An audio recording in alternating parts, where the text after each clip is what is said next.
बच्चों, आज हम फर्स्ट ईयर की टेक्स्ट बुक शुरू करने लगे हैं। आपके लिए भी नया साल, आपके लिए भी नई बातें। आपने अल्हम्दुलिल्लाह मैट्रिक में बहुत कुछ केमिस्ट्री के बारे में पढ़ा होगा। अब हमने भी वही बेसिक आज चीज़ें स्टडी करनी है। ओवरऑल जो हमारे पास चैप्टर हैं फर्स्ट ईयर के केमिस्ट्री के, वो 11 हैं। 11 में से जो फर्स्ट वन चैप्टर है that is about basic concept. Basic concept mean हमने पढ़ना है एटम्स क्या होते हैं, मॉलिक्यूल्स क्या होते हैं, आयंस क्या होते हैं, मोल क्या है, एवोगैड्रो नंबर क्या है, मोलर वॉल्यूम क्या है। ये हमारे टॉपिक हैं इस चैप्टर्स के, जिसको हमने स्टडी करना है तफसीलन। बग़ैर कोई टाइम ज़ाया किए हम लोग पहली बात पे आते हैं, बेसिक कंसेप्ट के बारे में। सबसे पहली बात जो हमारी स्टार्ट होती है दैट इज़ अबाउट मैटर। अब मैटर है क्या चीज़, जिसको उर्दू में हम लोग मैट्रिक में स्टडी करते हैं मादा। तो matter is the any substance which has weight and occupy some space. हर वो चीज़ जो वज़न रखती है और जगह घेरती है उसको हम लोग मैटर के नाम से पहचानते हैं। That may be in the form of gas, may be in the form of liquid, may be in the form of solid, may be in the form of plasma. यानी अब तक जो है मैटर की स्टेट जो है वो 4 discuss हुई है। इससे ज़्यादा 7 तक ऑलमोस्ट हैं, लेकिन हमारे सिलेबस में ओवरऑल जिनका तस्करा है that is about gas, liquid, solid and plasma. Mean hydrogen gas, oxygen gas, nitrogen gas. Liquid की बात करें तो हमारे पास methyl alcohol, ethyl alcohol, water. Solid की बात करें तो शुगर है, सोडियम क्लोराइड है, सैंड है। प्लाज्मा एक अलग डिस्टिंक्ट स्टेट ऑफ मैटर है, उसको बाद में इंशाल्लाह चैप्टर नंबर 3 के एंड पे बात करेंगे। अब सबसे पहले बात आती है एटम्स पे। शुरू में फिलासफर लोग बयान क्या करते थे, साइंटिफिक नॉलेज था ही नहीं, तो फिलासफी में बात हुआ करती थी। तो ग्रीक फिलासफर ने एटम्स के बारे में कुछ बातें की थी। According to Greek philosopher, atom is the smallest particle of matter. क्या मतलब, हम मैटर की ब्रेक डाउन करना शुरू करें तो मैटर डिवाइड होते होते एक ऐसे यूनिट पे पहुंचेगा जिसको मैं और आप मज़ीद तकसीम नहीं कर सकते। उस बेसिक यूनिट को जिसको मज़ीद तकसीम नहीं किया जा सकता, उस स्मॉलेस्ट पार्टिकल को डेमोक्रेटस, जो कि एक ग्रीक फिलासफर था 460 to 370 बिफोर सेंचुरी, उसने इस स्मॉलेस्ट पार्टिकल को नाम दे दिया एटम्स का। एक्चुअली एटम्स ग्रीक वर्ड है, ग्रीक वर्ड से डिराइव हुआ है एटोमस। एटोमस मीन इनडिविजिबल पार्टिकल। ऐसा पार्टिकल, ऐसी बेसिक यूनिट जिसको मज़ीद तकसीम ना किया जा सके, उसको नाम दिया गया था एटम्स। किसने नाम दिया? डेमोक्रेटस ने। डेमोक्रेटस कौन था? एक ग्रीक फिलासफर था। तो शुरू में मैंने बात की थी कि एटम्स को ग्रीक फिलासफी के ना बेस पे बात की, लेकिन उसके बाद केमिस्ट्री की टर्म में आई बातें जॉन डाल्टन से शुरू हुई, साइंस फिलासफी को साइंस में तब्दील कर लिया गया। तो लेकिन बेटा ये जो बातें की हैं ग्रीक फिलासफर ने, डेमोक्रेटस ने, कि एटम स्मॉलेस्ट पार्टिकल है जिसको हम मज़ीद तकसीम नहीं कर सकते मादे का, इस चीज़ के बारे में ग्रीक फिलासफर के पास कोई एक्सपेरिमेंटल प्रूफ नहीं था, कोई एविडेंसेस नहीं था, ख्यालाती बातें करके चले गए। कौन? Greek philosopher.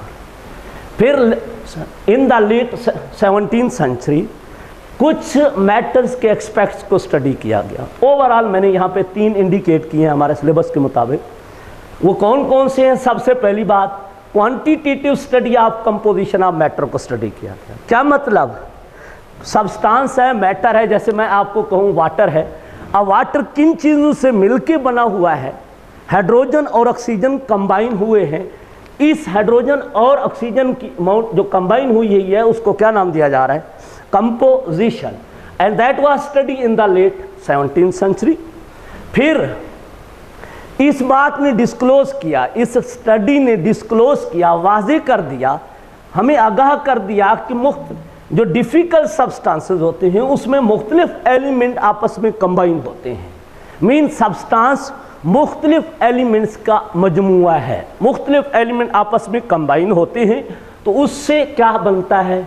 Difficult substance. जैसे मैं वाटर की बात कर दूं, मैं अमोनिया की बात कर दूं, सल्फ्यूरिक एसिड की बात कर दूं, मुख्तलिफ एलिमेंट आपस में क्या है?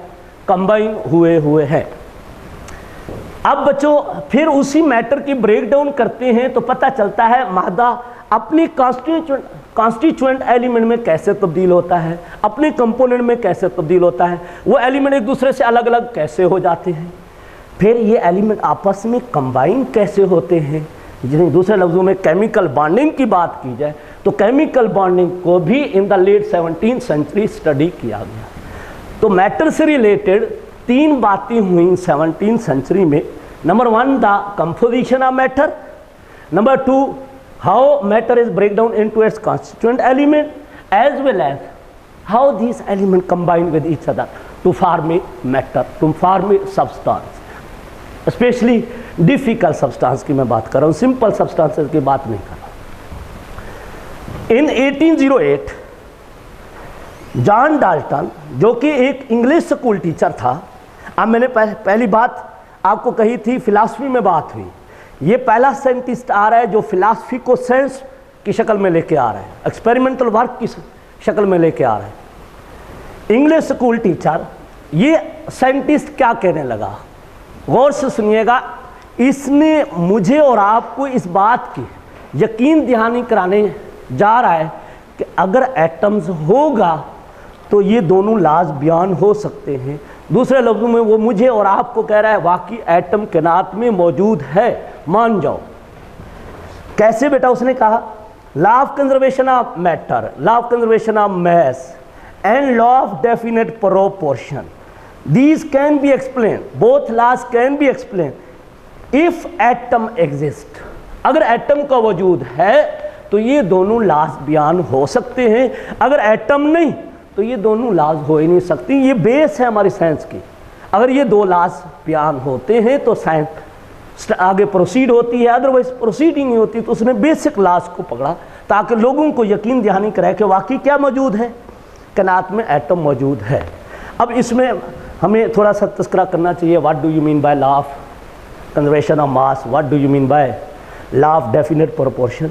एक्चुअली यहाँ पे हम कह सकते हैं mass can neither be created nor be destroyed but can be change from one form to another form. मैं इसको छोटी सी बात यूँ आपको समझाने की कोशिश करूँ।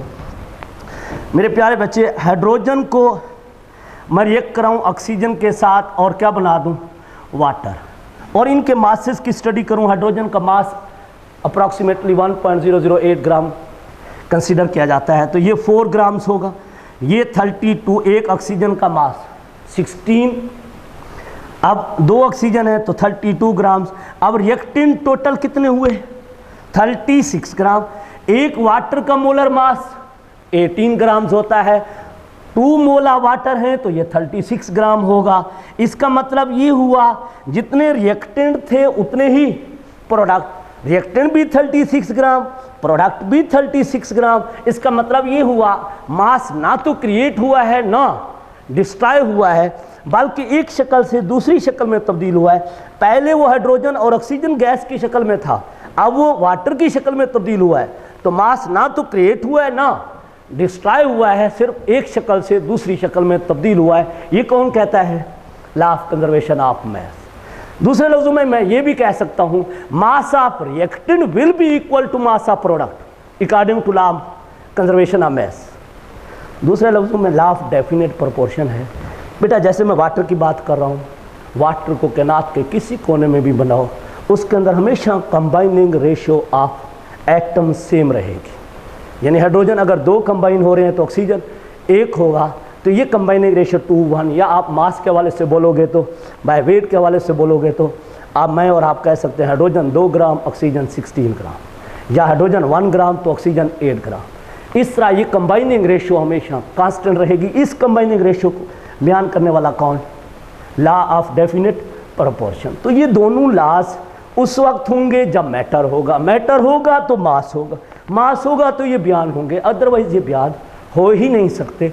इसलिए जॉन डाल्टन ने किन का सहारा लिया, लॉ ऑफ कंजर्वेशन ऑफ मास और लॉ ऑफ डेफिनेट प्रोपोर्शन, और उनके मुताबिक इन दोनों लॉज को हम बयान कर सकते हैं अगर किसका वजूद है, एटम्स का है।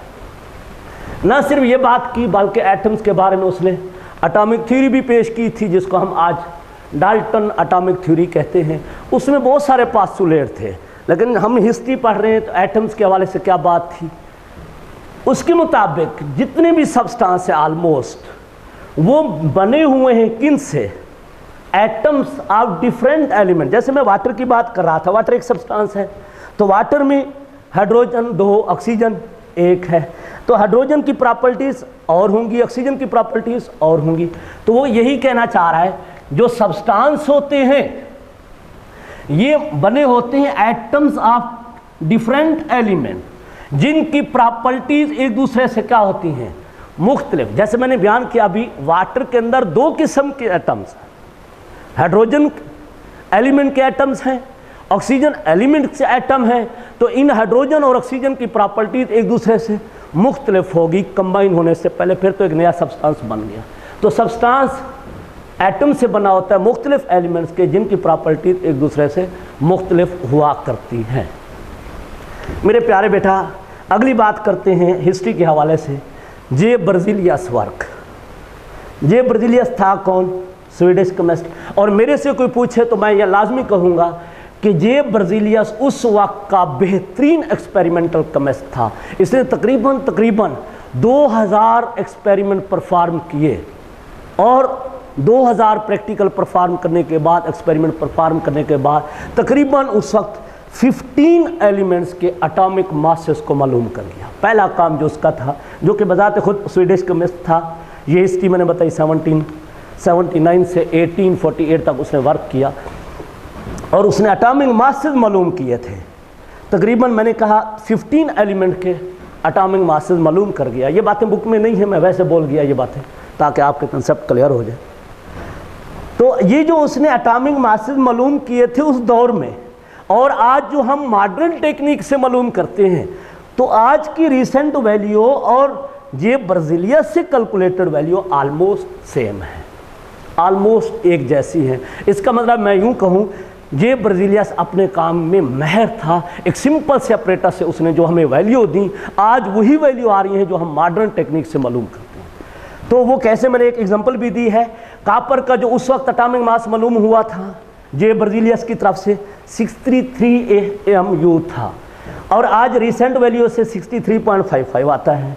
नाइट्रोजन की बात करूं तो 14.05 जे बर्ज़िलियस ने मालूम करके दिया, और आज मॉडर्न टेक्निक के जरिए 14.01 आ रहे। ऑलमोस्ट ये वैल्यू क्लोज हैं। तो इसका मतलब है जे बर्ज़िलियस से मालूम की गई वैल्यूज़ और मॉडर्न टेक्निक से मालूम की हुई वैल्यूज़ आपस में ऑलमोस्ट क्लोज है। तो इसका मतलब उसने बहुत अपने हवाले से बहुत अच्छा काम कर दिया, पहली बात। दूसरी बात, उसने एक सिस्टम इंट्रोड्यूस किया ताकि एलिमेंट्स को बजाय पूरे नाम लिखने की बजाय उनको सैंपल से ज़ाहिर किया जाए। सिंबॉलिक सिस्टम इंट्रोड्यूस किया। तो फॉर एग्जांपल मैं ये कहूँ नाइट्रोजन है तो पूरा नाइट्रोजन लिखने की बजाय उसने N यूज़ कर लिया, सोडियम है तो पूरा सोडियम लिखने की बजाय सिंबल Na यूज़ कर दिया। तो उसने एलिमेंट के क्या है, सिंबल इंट्रोड्यूस किया, ऐसा सिस्टम इंट्रोड्यूस किया जिससे एलिमेंट्स को बजाय पूरे नाम से सिंबल से ज़ाहिर किया जा सके। ये ओवरऑल था। अब यहाँ से गौर कीजिएगा, शुरू से ग्रीक फिलासफर की बात करें, जॉन डाल्टन की बात करें, यहाँ तक तकरीबन तमाम साइंटिस्ट ने इस बात को रिजेक्ट नहीं किया कि एटम स्मॉलेस्ट है या नहीं है। उनके मुताबिक अभी तक इनडिविजिबल है। अब हम बात करते हैं मॉडर्न रिसर्च की। मॉडर्न रिसर्च एटम्स के बारे में क्या कहती है? मॉडर्न रिसर्च के मुताबिक एटम्स के अंदर 100 से ज़्यादा छोटे छोटे पार्टिकल मौजूद हैं। मोर than 100 subatomic particle are present in the atom. अगर ये 2 पार्टिकल भी होते तो इसका मतलब एटम के 2 हिस्से किए जा सकते थे। लेकिन अब तो मॉडर्न रिसर्च कह रही है 1 नहीं, 2 नहीं, 3 नहीं, बल्कि 100 से ज़्यादा छोटे छोटे पार्टिकल्स मौजूद हैं। जैसे मैंने उनमें से कुछ बोले हैं, कुछ फंडामेंटल सब एटॉमिक हैं। फंडामेंटल इसलिए कहा जाता है जो एटम की प्रॉपर्टीज़ के अंदर इन्वॉल्व होते हैं, और वो है इलेक्ट्रॉन, प्रोटॉन, न्यूट्रॉन। ना सिर्फ ये 3 फंडामेंटल पार्टिकल हैं, बल्कि कुछ और भी subatomic particle in the form of meson, hyperon, neutrino, antineutrino, positron, इस तरह के छोटे छोटे पार्टिकल्स एटम्स के अंदर मौजूद हैं। 100 से भी ज़्यादा छोटे पार्टिकल्स हैं। इसका मतलब ये है एटम को मज़ीद तकसीम किया जा सकता है। इसका मतलब ये हुआ अब तक जो ग्रीक फिलासफर बातें कर रहे थे वो तो गलत साबित हो गई, और वो कह रहे थे एटम इंडिविजिबल है। याद होगा मैंने यहाँ लिखा था इंडिविजिबल पार्टिकल है जिसको मजीद तकसीम नहीं कर सकते। मॉडर्न रिसर्च कह रही है नहीं नहीं भाई, एटम्स के अंदर तो 100 से ज़्यादा पार्टिकल है, इसका मतलब एटम मज़ीद छोटे छोटे ज़रों में तकसीम हो सकता है। तो अब सवाल ये पैदा होता है हम एटम को डिफ़ाइन कैसे करें। गौर कीजिएगा, एटम जो है वो स्मॉलेस्ट पार्टिकल है किसका? एलिमेंट्स का। Smallest particle of element which may or may not exist freely independently. वो छोटे से छोटा ज़रा है एलिमेंट का जो आज़ादाना तौर पे अपना वजूद बरकरार रख भी सकता है या नहीं भी रख सकता, और उसके साथ साथ वो हिस्सा ले सकता है किसमें? In the chemical reactions.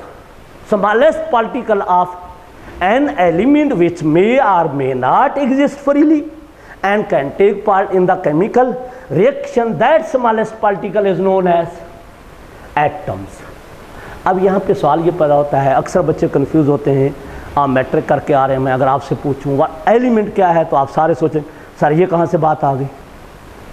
तो एलिमेंट शुरू में वही बातें, फिर गौर कीजिएगा, एलिमेंट एक ऐसा सब्सटेंस है जिसके अंदर मौजूद तमाम एटमों के एटॉमिक नंबर सेम होते हैं। क्या मतलब? अगर मैं इस बात को और ओपन करूं, मेरे प्यारे बेटा, अगर यहाँ पे कह दूं हाइड्रोजन है हमारे पास, मैं जब भी बोलूँगा हाइड्रोजन एलिमेंट अगर बोलूं तो इस हाइड्रोजन एलिमेंट के अंदर 3 किस्म के एटम्स हैं। जानते होंगे, प्रोटियम है, ड्यूट्रियम है, ट्रीटियम है। इस तरह के 3 एटम्स मौजूद हैं किसके अंदर? हाइड्रोजन एलिमेंट्स के अंदर। और ये जो मैंने नीचे लिखे हैं 1 1 ये रिप्रेजेंट करते हैं एटॉमिक नंबर्स को। तो इसका मतलब हाइड्रोजन एलिमेंट के अंदर 3 किस्म के एटम है जिसका एटॉमिक नंबर सबका क्या है? सेम है। तो हम इस सब्सटेंस को क्या नाम दे देंगे? एलिमेंट का नाम दे देंगे। ऐसा सब्सटेंस जिसमें मौजूद तमाम एटमों के प्रोटॉन नंबर या एटॉमिक नंबर क्या हो? सेम हो, उस सब्सटेंस को क्या नाम दिया जाता है? तो this hydrogen is the element, protium, deuterium, tritium, these are the atoms of hydrogen elements. तो मेरे प्यारे बेटा, ये मैं बात कर रहा था, अब यहाँ डेफिनेशन पे वापस आइएगा।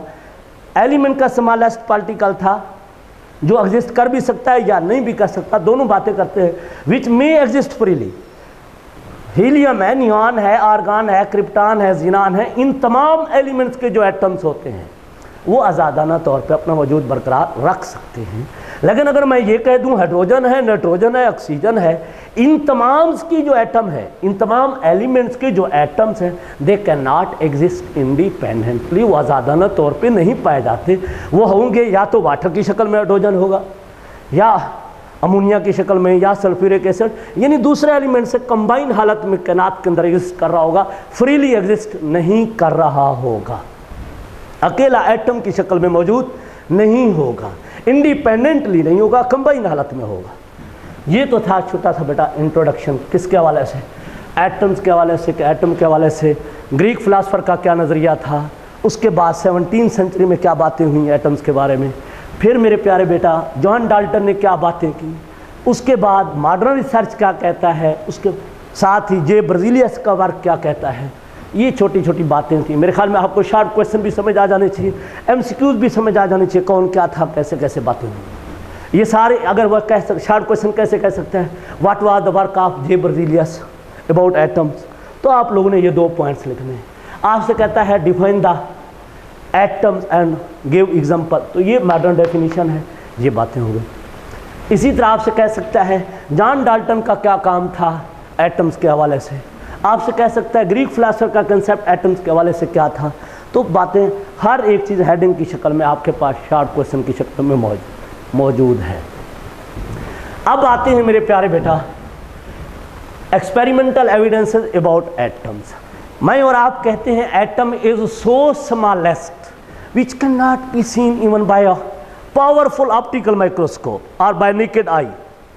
हम कहते हैं एटम इतना छोटा है, हम इसको ऑप्टिकल माइक्रोस्कोप से नहीं देख सकते, नेकेड आई से नहीं देख सकते, क्लियर इमेज हमें हासिल नहीं होता एटम्स का।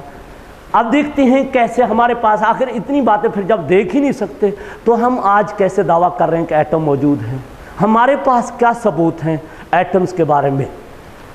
तो सबसे पहली बात, ऑर्डिनरी ऑप्टिकल माइक्रोस्कोप जिसको कंपाउंड माइक्रोस्कोप भी कहते हैं, तो हम लोग कहते हैं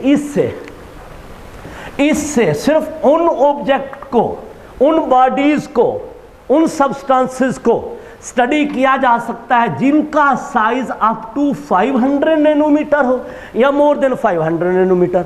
लेकिन एटम का साइज इससे तो कहीं स्मॉल है, इसलिए ऑप्टिकल माइक्रोस्कोप से हम लोग एटम को स्टडी नहीं कर सकते, क्योंकि ऑप्टिकल माइक्रोस्कोप तो सिर्फ उन ऑब्जेक्ट के लिए है जिनका साइज 500 नैनोमीटर या उससे भी ज़्यादा हो। एटम का साइज अभी मैं बोलूँगा, वहाँ पे लिखा है मैंने 0.2 नैनोमीटर तक होता है। ये 500 की बात हुई करिए, वो 0.2 की बात हुई करिए, तो एटम का size very very very small है, जिसकी वजह से हम उसको ऑप्टिकल माइक्रोस्कोप से स्टडी नहीं कर सकते। दूसरी लॉजिक सुनिएगा, अच्छा नैनोमीटर का मतलब है 1 नैनोमीटर 10⁻⁹ मीटर के बराबर होता है। हम बेटा इससे एटम को नहीं देख सकते, क्यों? क्योंकि ऑर्डिनरी माइक्रोस्कोप विजिबल लाइट का इस्तेमाल करती है चीज़ों को स्टडी करने के लिए, चीज़ों को देखने के लिए, और विजिबल लाइट की जो वेवलेंथ होती है वो कहीं ज़्यादा होती है किससे? एटम के साइज से। जब एटम के साइज से विजिबल लाइट की वेवलेंथ बहुत ज़्यादा है तो हम विजिबल लाइट के जरिए कभी भी एटम को नहीं देख सकते। जिन एटम को स्टडी किया जा रहा होता है तो उन रेडिएशंस की, उन लाइट्स की वेवलेंथ समालर होनी चाहिए उस ऑब्जेक्ट से जिसको हम स्टडी कर रहे हैं। जबकि यहाँ पे जो लाइट है उसकी वेवलेंथ ज़्यादा है, मैंने कहा साइज समालर होना चाहिए, वेवलेंथ समालर होनी चाहिए, लार्जर नहीं होनी चाहिए। इधर लार्जर होने की वजह से हम विजिबल लाइट से कभी भी एटम्स को नहीं देख सकते। तो आप प्यारे बच्चे किससे फिर, हमारे पास अभी तक तो एविडेंसेस आए नहीं, कोई सबूत ऐसा है नहीं जिससे हम कह सकें। तो उसके बाद प्यारे बच्चे इलेक्ट्रॉन माइक्रोस्कोप बनाई गई, उसके ज़रिए हम कहते हैं हम एटम्स को देख सकते हैं, उसके इमेज को कुछ ना कुछ देख सकते हैं। लेकिन कैसे देख सकते हैं? जब हम उसके इमेज को मैग्नीफाई करते हैं। देखते हैं कैसे। इलेक्ट्रॉन माइक्रोस्कोप विजिबल लाइट की बजाय क्या यूज़ करती है? Beam of electrons. Instead of visible light it uses beam of electron. और इलेक्ट्रॉन्स की जो वेवलेंथ है, बीम ऑफ इलेक्ट्रॉन्स की जो वेवलेंथ है वो कहीं स्मॉलर है than diameter of atom, size of atom. Atom के साइज से बीम ऑफ इलेक्ट्रॉन की वेवलेंथ स्मॉलर है। अब गौर करना चाहिए, पहले मैंने क्या कहा? विजिबल लाइट की वेवलेंथ लार्जर है। अब कह रहा हूँ जो चीज़ स्टडी करने आ रही है, जो बीम यूज़ कर रहे हैं, उसकी वेवलेंथ स्मॉलर है, इसलिए हम इससे देख सकते हैं। लेकिन कैसे देखेंगे बेटा? हम ग्राफाइट लेते हैं, ग्राफाइट का इमेज लेते हैं इलेक्ट्रॉन माइक्रोस्कोप को, उस इमेज को मैग्नीफाई करते हैं तकरीबन कितने टाइम्स? 15 मिलियन टाइम मैग्नीफाई करने के बाद हमें इमेज हासिल होना शुरू हो जाता है इन the form of bright layer with dark empty space. समझो ये हमारे पास बैकग्राउंड है, तो जो सुना जो मैंने बनाया हुआ है, ये ब्लैक पॉइंटर से मैंने सारा हाईलाइट किया है। अब ये जो हमारे पास बैकग्राउंड है इसके ऊपर गौर से सुनना। ऐसे मैं सेंटर में ब्राइट लाइनें लगा देता हूँ, तो ये हमें ब्राइट लाइन हासिल हुई थी जिनके सेंटर में डार्क एम्प्टी स्पेसेस हैं। ब्राइट लाइंस ये हैं प्यारे बच्चे, ब्राइट लाइंस कार्बन्स की लेयर्स की, और ये सेंटर में क्या कहा मैंने? डार्क एम्प्टी स्पेसेस मौजूद हैं। तो हमें ग्राफाइट का इमेज हासिल हुआ था इन the form of bright layer with dark empty spaces. लेकिन ये इमेज कब हासिल हुआ? जब हमने इस इमेज को मैग्नीफाई किया। कितने टाइम? 15 मिलियन टाइम मैग्नीफाई करने के बाद ये चीज़ हासिल हुई, जिससे कंफर्म होता है चीज़ है सही, लेकिन आसानी से नज़र नहीं आ रही, क्लियर इमेज नज़र नहीं आ रहा जब तक हम उसको मैग्नीफाई ना। ये भी क्लियर नहीं था, लेकिन कुछ नज़र आने के काबिल हो गया। ये चीज़ बता रही है कि एटम मौजूद है, जिसको मैंने कहा ये इलेक्ट्रॉनिक माइक्रोस्कोपिक व्यू लिया गया। किसका? कार्बन एटम्स का, मीन ग्राफाइट का। तो ये पहली कंफर्मेशन, पहली बेटा एविडेंस था जिससे पता चला एटम मौजूद है, एटम मौजूद है। अब दूसरी बात, ये तो हुआ इलेक्ट्रॉन माइक्रोस्कोप का इस्तेमाल। अब प्यारे बच्चे 20वीं सेंचुरी में पहुंचते हैं। 20वीं सेंचुरी में सबसे ज़्यादा इस्तेमाल हुआ एक्सरे एनालिसिस का। एक्सरेज को, एक्सरे डायफ्रैक्शन जिसको कहते हैं, या एक्सरे एनालिसिस आप कह सकते हैं। तो एक्सरे एनालिसिस के ज़रिए कुछ चीज़ों के हमें एविडेंसेस मिले। पहली बात, एक्सरे से क्या रिजल्ट हासिल हुआ कि एटॉमिक मास रेंज क्या हो सकता है, एटम का मास ज़्यादा से ज़्यादा कितना और कम से कम कितना हो सकता है, that is 10 to raise power minus 27 to 10 to raise power minus 25 kilograms. और एटॉमिक मास को जहर किस में करते हैं बेटा, AMU, AMU mean atomic mass unit. Atomic mass unit को डिफाइन कैसे कर सकते हो, it is the 1/12 mass of carbon 12। Carbon 12 कौन है, लाइटेस्ट आइसोटोप ऑफ कार्बन है। कार्बन के 3 आइसोटोप हैं, कार्बन 12 है, कार्बन 13 है, कार्बन 14 है। तो उनमें से लाइटेस्ट आइसोटोप और स्टेबल आइसोटोप का इस्तेमाल किया जा रहा है। तो इसका 1/12 का मतलब ये कह सकते हैं, हम कह सकते हैं कि this is the unit, this is the AMU unit which is use to express the atomic masses. और 1 AMU किसके बराबर होता है बेटा, 1.602 10 to raise power minus 27 kilograms के बराबर होता है। अब मेरे प्यारे बच्चे, दूसरा, एक तो हमारा एटॉमिक मास रेंज का पता चल गया, दूसरा डायमीटर ऑफ एटम का पता चला।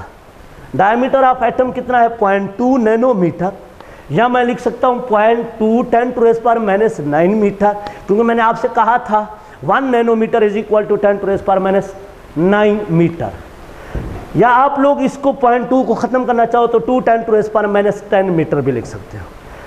10 को ख़त्म करना चाहो तो मेरे प्यारे बेटा 1 10 to raise power minus 10 metre 1 angstrom के बराबर होता है। एंगस्ट्रॉम 1 एंगस्ट्रॉम के बराबर होता है। तो हम 10 टू रेज़ पावर माइनस 10 की बजाय क्या लिख सकते हैं, एंगस्ट्रॉम, एक के ऊपर डिग्री का निशान देते हैं, that represent the angstrom. 1 angstrom is equal to 10 to raise power minus 10। तो प्यारे बच्चे, ये दूसरा। तीसरी बात, मैं और आप एटम के साइज को इमेजिन कर सकते हैं कि कितना ज़्यादा होगा। आप बड़े सरप्राइज होंगे, कैसे कि एक फुल स्टॉप के अंदर, ऐसा ये उस वक्त लेड पेंसिल का इस्तेमाल होता था, अब तो मैं पॉइंटर लेके खड़ा हूँ, तो अगर मैं इसे फुल स्टॉप लगाऊं तो एक, जो कि आपको नज़र नहीं आ रहा होगा, लेकिन इस फुल स्टॉप के अंदर भी तकरीबन 2 मिलियन एटम्स मौजूद हैं। 2 मिलियन। आप तो जो कर सकते हैं, मैंने जो डॉट लगाया, यहाँ डॉट के अंदर तकरीबन 2 मिलियन है, जो आपको नज़र नहीं आ रहा। अब मुझे बताओ, एक एटम तो इजीली नज़र आ जाएगा ना, तो दैट इज़ नॉट पॉसिबल। तो यहाँ से कंफर्म हुआ atom is very very very very small which can not be seen even bye a powerful optical microscope, compound microscope और नेकेड आई। ये था प्यारे बच्चे आज इंट्रोडक्शंस अबाउट एटम्स।